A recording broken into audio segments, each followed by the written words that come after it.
Hey everyone, how are y'all doing today? Good. Raise your hand if you've ever been nervous. Yeah, put them up. I was so nervous to come here and give this speech. I can't even imagine how nervous you guys must feel going into 5th grade. Y'all nervous? No. All right, I'll be honest with you guys. The transition from 4th to 5th grade is going to be a big one. Y'all are going to go from some of the older kids at the school to the oldest.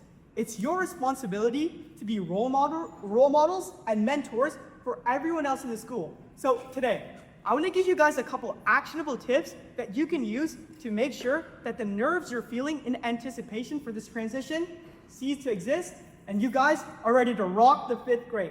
Now, I'll be honest with you guys, the move to 5th grade might be a little rough. You guys are going from just regular kids at school to the oldest, the role models. You guys are going to be who everyone looks at to make sure they're doing a good job. And all around you, your peers and everyone else is going to look to you as leaders.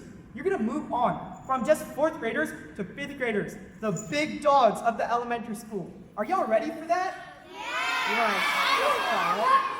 So also, it's all right to feel some of the nerves that we're going to feel in anticipation for this huge shift, because it's one of the biggest shifts that you guys are going to do in your young life. So today, I want to talk about a couple of tips that are going to help you ensure that you're going to have a better and successful 5th grade. So in the move to 5th grade, it's all right to be nervous, but if you have a plan, you don't have to be scared, because that will be alone to help you through the transition of middle school to elementary school and 5th grade. 3 tips to help you out. First, let's remember to always keep learning. This is important because in the classroom, it's the base of our education, specifically in elementary school. We have to be doing whatever it takes to keep on learning. That means in science class, paying attention, in math class, keep on learning. This will help you ease the transition, because if your grades are good, everything else is soon to follow. But learning also looks like different ways.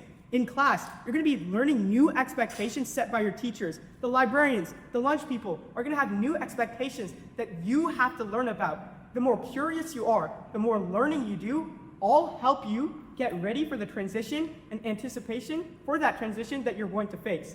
But also, we know that it's going to be hard. That's why the second tip that you're making sure to do is always staying perseverant and making sure you're ready to rock the day no matter what happens. Because I'll be honest, you're going to have a hard day sometimes, maybe a hard week, and heck, maybe even a hard month.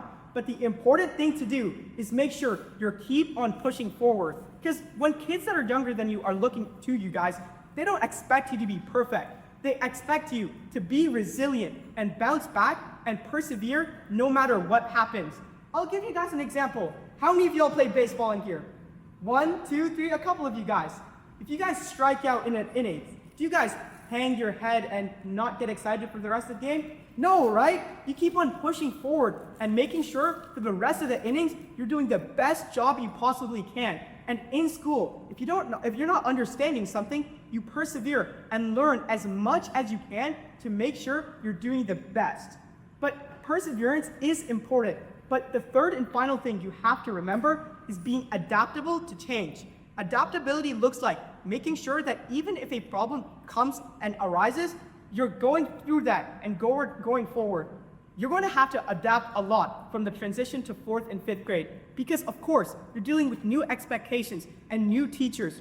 All of these things are going to come forward to you. The most important thing you can do is not be perfect and not be stagnant, but instead continue to grow. The best leaders and role models are ones that continue to grow no matter what's in front of them and what obstacle that they have to run through. So moving to 5th grade might be a little difficult, but the thing is, any transition that you're going to face in your life is going to be difficult. But with the tips I've taught you today, learning, persevering, and adapting, it'll help you out, not just in elementary school, but middle school, high school, college, and even beyond in life. Any transition is sure to be tough, but when you use these tips and continue to get better, it becomes easier. And 5th grade doesn't stand a chance.